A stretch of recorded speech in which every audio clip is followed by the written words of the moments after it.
Radio Claret América presenta Sediento de ti, la palabra, fuente de vida, con el sacerdote misionero claretiano Tony Díaz. Reflexiones diarias del Evangelio. Aquí iniciamos. Bienvenidos, hermanos, a nuestras reflexiones bíblicas de las lecturas del día. Hoy es jueves de la 23ª semana del tiempo ordinario. Jueves de la 23ª semana del tiempo ordinario. Y hoy celebramos la memoria de San Pedro Claver, presbítero.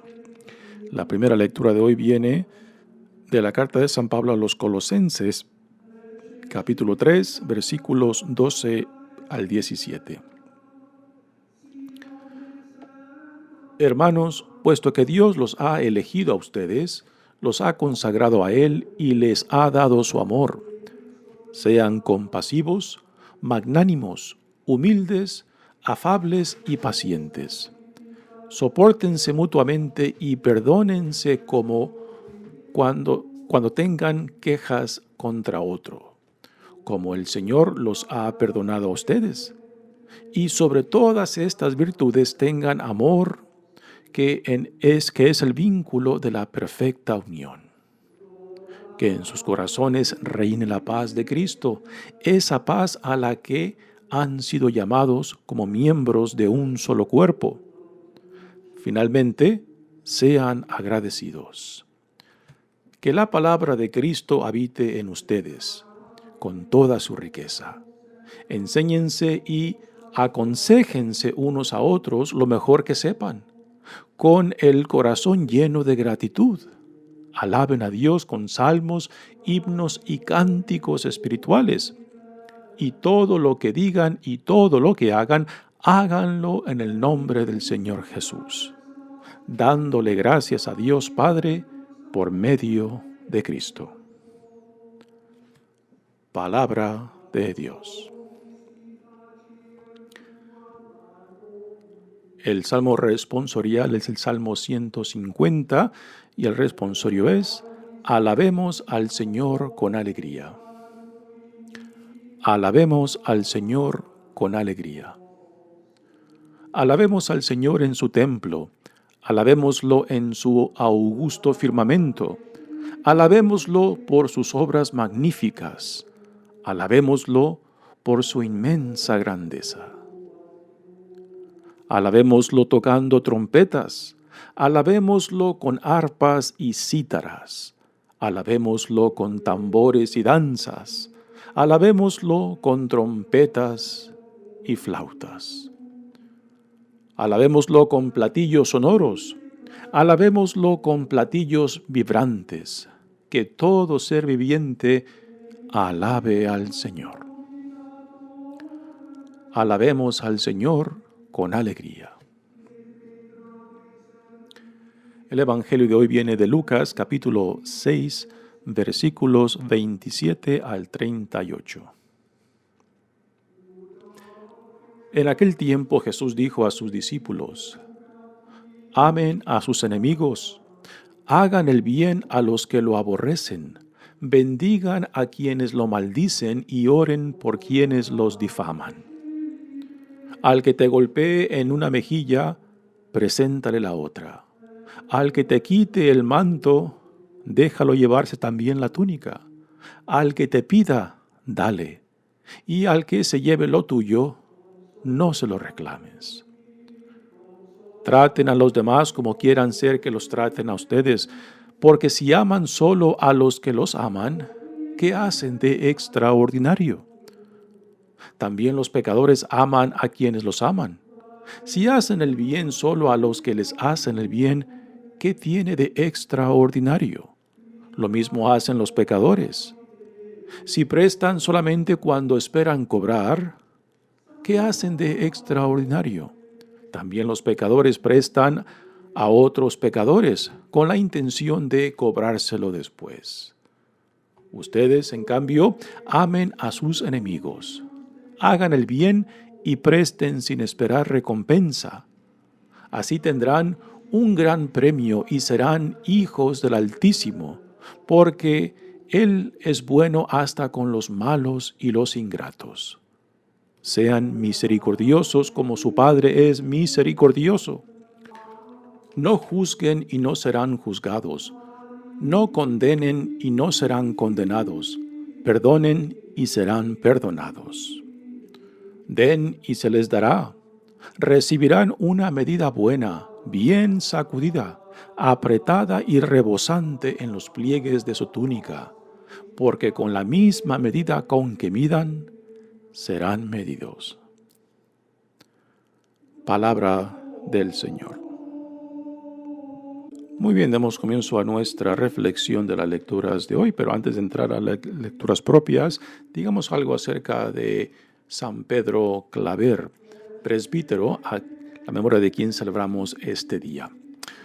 Pedro Claver nació en el año 1580 en Cataluña, España. Entró con los jesuitas o a la Compañía de Jesús en el año 1602 y después de ingresar a la compañía fue mandado a Mallorca para sus estudios y ahí conoció al hermano jesuita Alfonso Rodríguez, que después también fue canonizado.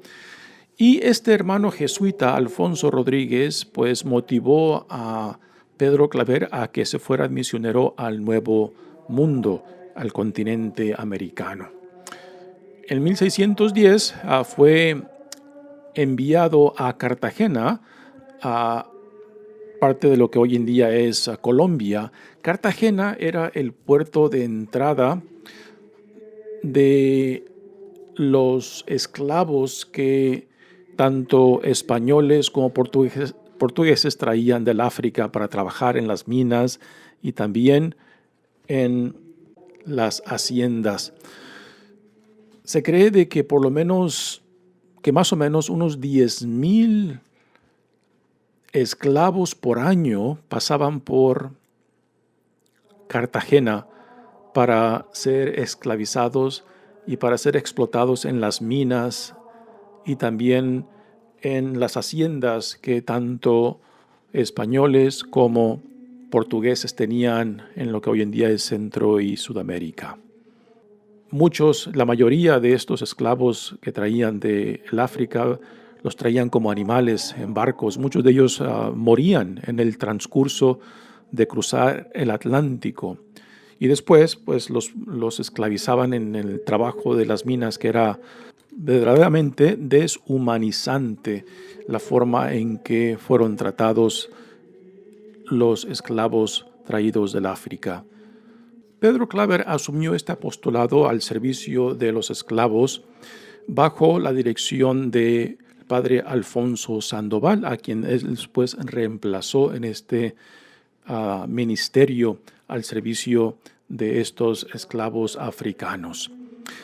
Después de que Pedro Claver hace sus votos perpetuos, le añade a su nombre, cuando firma, esclavo de esclavos. Y verdaderamente él se entregó en cuerpo y alma para el servicio de esta pobre gente esclavizada, torturizada y prácticamente gastada a muerte en las minas y las haciendas donde eran esclavizados para el beneficio económico tanto de España como de Portugal. Le damos gracias a Dios por este gran hombre, a San Pedro Claver, pues que dedicó su vida, gastó su vida para el servicio de estos esclavos africanos en Centro y Sudamérica. Realmente su compromiso de vida lo llevó a cabo hasta el día de su muerte, porque vio la forma tan cruel en que eran tratados, en que eran prácticamente deshumanizados, humillados y tratados como animales. Que su testimonio aún hoy en día pues nos inspire para ser voz de aquellos que no tienen voz y también pues ofrecer nuestro servicio por aquellos que quizás se han convertido como invisibles para nuestro mundo, para nuestra sociedad, para aquellos que el mundo simplemente los ha ignorado. Y si Dios nos pone en presencia de ellos, pues hacer conciencia de lo que ocurre en las vidas de otros ya Dios la pone como nuestra responsabilidad, puesto que esto es lo que San Pedro Claver hizo con su propia vida, que teniendo la oportunidad de hacer otros ministerios, otros servicios, se ofreció como esclavo de los esclavos en un momento histórico verdaderamente muy trágico para la población del África traída como esclavos al continente americano. Pasemos ahora a la primera lectura de hoy, que viene de la carta de San Pablo a los Colosenses. Pablo continúa afirmando el llamado que Dios les ha hecho en Cristo y animándolos para que sigan creciendo en la fe en Cristo. Y dice, puesto que Dios los ha elegido a ustedes, estas palabras de elegido solamente se aplicaba para el pueblo de Israel como el pueblo elegido por Dios, el pueblo escogido por Dios. Y en Cristo, pues esta elección Dios la ha hecho universal para todos aquellos que acepten la invitación, el llamado que Dios nos hace en Jesucristo. Se los ha consagrado a Él y les ha dado su amor. Así que si uno reconoce que por pura iniciativa de Dios hemos sido llamados, hemos sido consagrados en Cristo a una nueva vida, con una nueva dignidad e identidad como hijos e hijas amados de Dios, entonces tenemos que revestirnos con nuestra identidad y dignidad. Para Pablo, la vida en Cristo la simboliza como en un vestirse de la nueva dignidad que Dios nos otorga en Jesucristo. Y la ropa con la cual tenemos que vestirnos son las virtudes que definen lo que significa ser un hijo o una hija amada de Dios en Cristo. Dicen, sean compasivos, magnánimos, o sea, generosos, humildes, afables y pacientes. Pues todo esto que Pablo ha nombrado son cualidades de Dios mismo que Él nos dice, imitemos al Dios quien nos salva, imitemos al Dios quien nos ha elegido. Después dice, sopórtense mutuamente y perdónense cuando tengan quejas contra todo, como el Señor los ha perdonado a ustedes. Y estas son palabras muy importantes, palabras claves, ¿no? Porque si uno no ha tenido la experiencia de verse perdonado, de verse reconciliado por Dios, pues muy difícilmente va a ofrecer esta misma reconciliación a otros. Solamente aquella que ha vivido en carne propia el perdón de Dios, la reconciliación de Dios a pesar de nosotros mismos, son los que verdaderamente extienden ese perdón de Dios, esa reconciliación de Dios hacia otros, porque es algo que no nos hemos ganado, no lo hemos meritado, ¿no? Y que por tanto no tengo nada en qué pararme para sentirme orgulloso.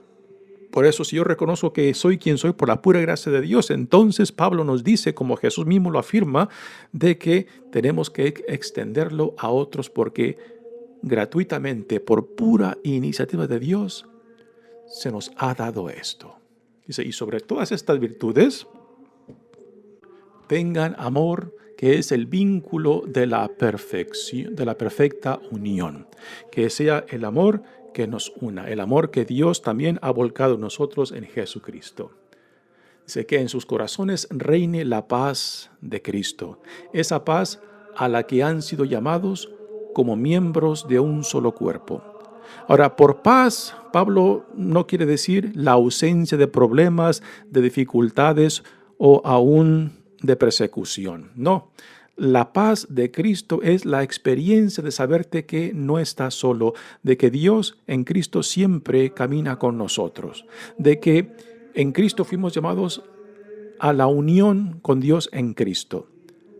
Y esta paz es la que nos capacita para enfrentar toda dificultad, a toda división y toda confrontación por medio de la compasión, de la misericordia y el amor de Dios, ¿no? Así que es la paz que reina aún en medio de la dificultad, aún en medio de la persecución, de sabernos de que no hay nada ni nadie que nos pueda separar del amor de Dios, ¿no?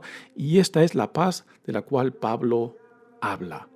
La paz que viene, que brota, que nace de la unión con Cristo, quien nos da la capacidad de enfrentar cualquier dificultad verla por medio del amor, de la compasión y la misericordia, y buscar opciones de cómo responder a esos retos, aún a la violencia, aún a la persecución, por medio de la unión con Cristo.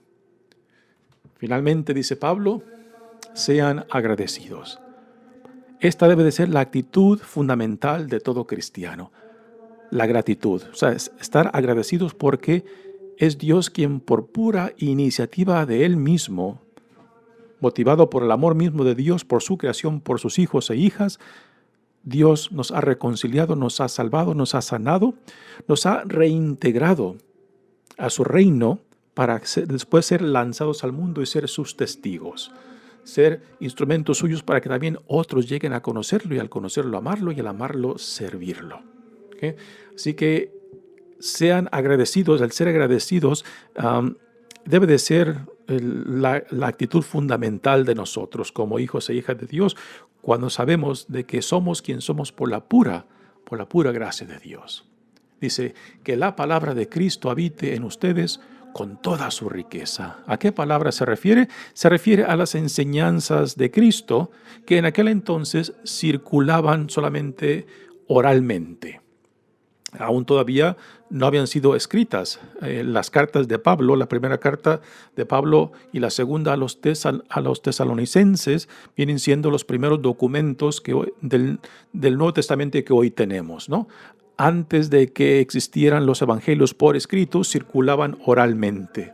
Y estas son las enseñanzas y la palabra a la cual Pablo se refiere. Dice, enséñense y aconséjense unos a otros lo mejor que sepan. Y por enseñanza no simplemente Pablo se refiere a la palabra o enseñanzas humanas, sino que nos enseñemos y nos aconsejemos por medio también de nuestro caminar en Cristo, que también de aquí brota la sabiduría que se nos da por medio del Espíritu de Dios, cuando nos esforzamos a identificarnos plenamente con Cristo, con su visión del reino. Dice, con el corazón lleno de gratitud, nuevamente, gratitud, alaben a Dios con salmos, himnos y cánticos espirituales, y todo lo que digan y todo lo que hagan, háganlo en el nombre del Señor Jesús. Bello consejo de Pablo a esta comunidad de Colosas, donde los invita para que sus reuniones estén vividas por medio del canto de himnos. Hemos de recordar que los cantos y himnos eran la forma también de evangelizar y comunicar las enseñanzas. Muchos de los cánticos pues están impregnados con enseñanzas fundamentales cristianas. En varias de las cartas de Pablo, ahí también Pablo expresa himnos que eran muy comunes en aquel entonces porque eran usados para la evangelización misma. También, por ejemplo, hoy en nuestras iglesias, si ponemos atención a las cristaleras, en nuestras iglesias están repletas con escenas del Nuevo Testamento y del Antiguo Testamento. Y así como los himnos eran una forma de evangelizar por medio del canto, pues igualmente las cristaleras es otra forma de evangelizar por medio del arte, el arte plástica, en este caso las vidrieras. Y esto en el contexto de una población que tenía mínima formación. La mayoría de la gente pues no sabía ni leer, escribir, así que el cántico, los himnos eran forma no solamente de alabar a Dios, sino también de evangelizar. Igualmente como después, mucho más después, las cristaleras en las iglesias, donde se representaban imágenes tanto del Antiguo Testamento como del Nuevo Testamento, pues eran utilizadas para evangelizar a una población que tenía un nivel muy bajo de educación. Dice Pablo, con el corazón lleno de gratitud, alaben a Dios con salmos, himnos y cánticos espirituales, y todo lo que digan y todo lo que hagan, háganlo en el nombre del Señor, dándole gracias a Dios Padre por medio de Cristo. Muy bien, pasemos ahora al Evangelio de hoy, que viene de Lucas, Aquí tenemos la versión de Lucas del Sermón de la Montaña en Mateos. En Lucas, pues es el sermón en el plano. Lucas no pone a Jesús en la montaña, sino lo pone como en un valle. Y en este evangelio tenemos quizás una de las enseñanzas más difíciles para nosotros como cristianos, porque las vemos como irreales e inalcanzables. Y creo que tenemos que plantarnos seriamente esta pregunta cuando leemos este evangelio de Lucas. ¿Estaría Jesús hablando seriamente cuando compartió estas palabras con sus discípulos y con la gente que lo rodeaba? ¿Será en serio que Jesús quiere que vivamos estas enseñanzas? Porque si la respuesta es no, entonces, ¿qué hemos de pensar de Jesús cuando promulgó estas enseñanzas? ¿De que estaba vacilando, que es un ideal inalcanzable y que por tanto no hemos de esforzarnos por vivirlo? No, Jesús no solamente proclamó estas palabras, estas enseñanzas, sino que Él mismo las vivió. Y en esto consiste la grandeza de Jesús, de que Él enseña modelando lo que les dice a sus discípulos y gente que lo rodea. Ahora, ¿en qué consiste esta enseñanza que encontramos tan difícil para nosotros cuando leemos: amen a sus enemigos, hagan el bien a los que los aborrecen, bendigan a quienes los maldicen y oren por quienes los difaman? La mayoría de nosotros escuchamos esto y decimos: no creo que Jesús dijo esto en serio. Pero sí, Jesús sí lo dijo en serio.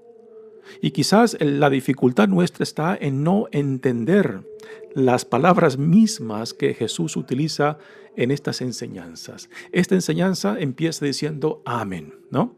Y para nosotros, cuando escuchamos esta palabra de amar, instintivamente nos vamos a lo que entendemos. Para nosotros, amar está conectado con los sentimientos, con el cariño. Y no es esto a lo que Jesús se refiere. Aquí el evangelista Lucas, como en los otros evangelios, utiliza la palabra ágape. Y el amor ágape tiene un sentido muy específico, muy particular, que no tiene nada que ver con lo sentimental, con lo emocional o con el cariño. Amar a los enemigos no significa tener sentimientos por ellos. No, aún más, no significa quererlos o que te caigan bien. Pero lo que sí significa, el amor ágape, lo que sí significa es tener un sincero deseo por el bien y el bienestar de ellos. O sea, de que tú, en tu capacidad, busques no dejarte envenenar tu corazón, tu alma, cultivando el odio, el rencor, sino que tengas todo lo contrario, un deseo sincero y profundo de decirle a Dios: Señor, tú sabes que no me cae bien X persona, pero Señor, yo no soy juez. Te pido por X persona que lo bendigas con lo que necesite, que lo bendigas con lo que tú creas que sea mejor para X persona. A pesar de mi dificultad de aceptarla, Señor, te pido por él, por ella, ¿no? O sea, este es el tipo de amor al cual Jesús nos llama. Ahora, si este amor ágape nos lleva a una amistad, a un cariño, bendito sea Dios. Pero Jesús no espera de que uno tengamos sentimientos emocionales o un cariño especial como lo tenemos para aquellos seres queridos y cercanos a nosotros. Pero también hemos de afirmar que el amor ágape es algo muy real y concreto. No es una indiferencia, no es un simplemente hacer las cosas sin consideración, no. Tenemos consideración sincera y profunda por aquellos con quienes tenemos dificultades, quererlos y amarlos. Y le pedimos a Dios que nos dé el deseo de cultivar este tipo de amor por ellos. Continúa Jesús diciendo: bendigan a quienes los maldicen y oren por quienes los difaman, ¿no? Al que te golpee en una mejilla, preséntale la otra. Al que te quite el manto, déjalo llevarse también la túnica. Al que te pida, dale. Al que se lleve lo tuyo, no se lo reclames. uno pensaría, oye, aquí Jesús quiere que nos convertamos en tapetes para otros, de que nos dejemos humillar y pisotear por otros. Y estaríamos muy equivocados. No es esto a lo que Jesús se refiere. Cuando dice al que te golpee en una mejilla, ponle la otra, es de no rebajarte a la violencia del otro. La mayoría de nosotros pensamos de que aquel que actúa violentamente es el más fuerte. Y es todo lo contrario.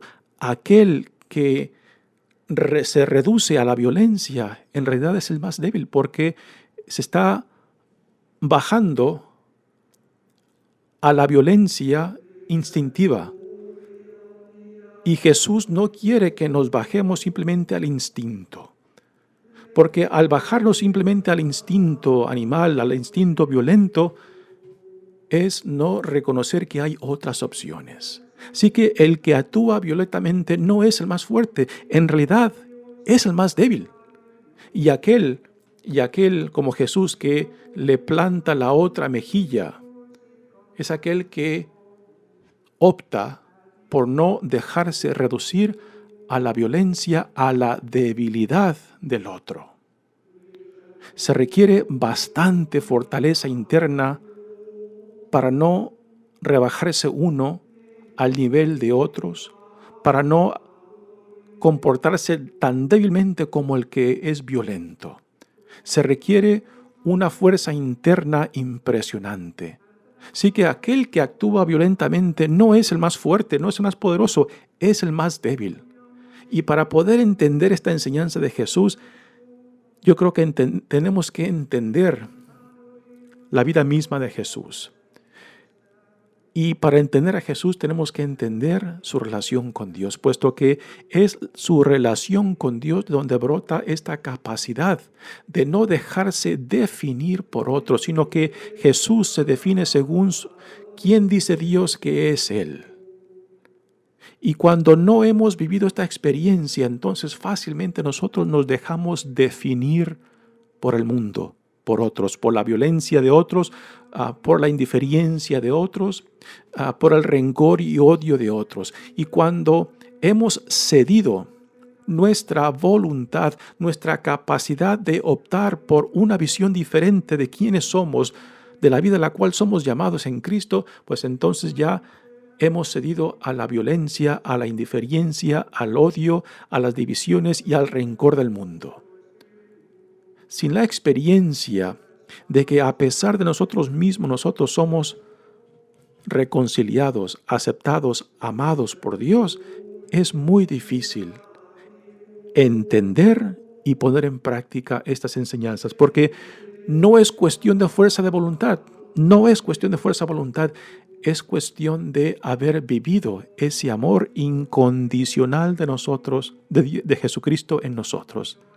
Sin esta experiencia del amor incondicional de Dios en nosotros, rechazamos estas enseñanzas. Por eso, en vez de insistir en una fuerza de voluntad a rajatablas para aplicar esta enseñanza de Jesús, lo que debemos de ir en busca es el encuentro con el Dios vivo, el encuentro con Cristo, el encuentro de ese amor incondicional, el encuentro de la reconciliación, del perdón, de la sanación, para poder entender a Cristo mismo y para poder recibir la capacidad de responder a este tipo de violencia, a este tipo de indiferencia, a este tipo de odio y rencor que a últimas vienen siendo debilidad en aquellos que fácilmente se van hacia esto. Pero cuando nos identificamos con Cristo y con su enseñanza, particularmente en esta enseñanza de este Evangelio, entonces subimos al plano de Cristo. Por la gracia de Dios, subimos al plano de Cristo en vez de rebajar a Cristo a nuestro plano, al plano del mundo, al plano de la violencia, al plano de la indiferencia, al plano de las injusticias. Así que esta enseñanza de Jesús y en ese encuentro con Jesús mismo, muy difícil se puede vivir. Y el resto de este evangelio está centrado en eso. Cuando Jesús dice, traten a los demás como quieran que los traten a ustedes, aquí está la regla del oro, a lo cual Jesús también reduce todo el evangelio. Porque si aman a los que los aman, ¿qué hacen de extraordinario? Jesús nos dice. ¿Qué tiene de grande? También los pecadores hacen lo mismo. Y si hacen el bien solo a los que les hacen el bien a ustedes, ¿qué tienen de extraordinario? Lo mismo hacen los pecadores. O sea, esta enseñanza de Jesús, sin esa experiencia personal de saberte amado, perdonado, reconciliado por Dios, es imposible de aceptar. Por eso, el cristianismo tiene que estar fundado en esa experiencia de conversión, esa experiencia de saberte amado por Dios. Sin esa experiencia, fácilmente ignoramos esta enseñanza, este evangelio de Jesús y decimos, es irreal, es imposible, es inaceptable vivir de esta manera, ¿no? Y lo ignoramos y simplemente lo rechazamos como un idealismo que no toca de pies a tierra, pero no. Toca de pies a tierra porque Jesús mismo lo vivió, lo modeló para sus discípulos y para todos aquellos que lo escuchaban. Finalmente dice, no juzguen y no serán juzgados, no condenen y no serán condenados, perdonen y serán perdonados, ¿no? O sea, está en la experiencia misma de saberte perdonado, de saberte reconciliado, de donde sale la capacidad de dar a otros lo que Dios mismo te ha dado a ti. Sin esa experiencia, no es posible perdonar. Y perdonar, y perdonar, y seguir perdonando. Porque es así como Dios nos trata a nosotros. Mi nombre es Padre Tony Díaz, misionero claretiano. Que Dios los bendiga. Radio Claret América presentó Sediento de ti, la palabra. Fuente de vida. Sus comentarios son importantes. Contáctenos en radioclaretamerica@gmail.com.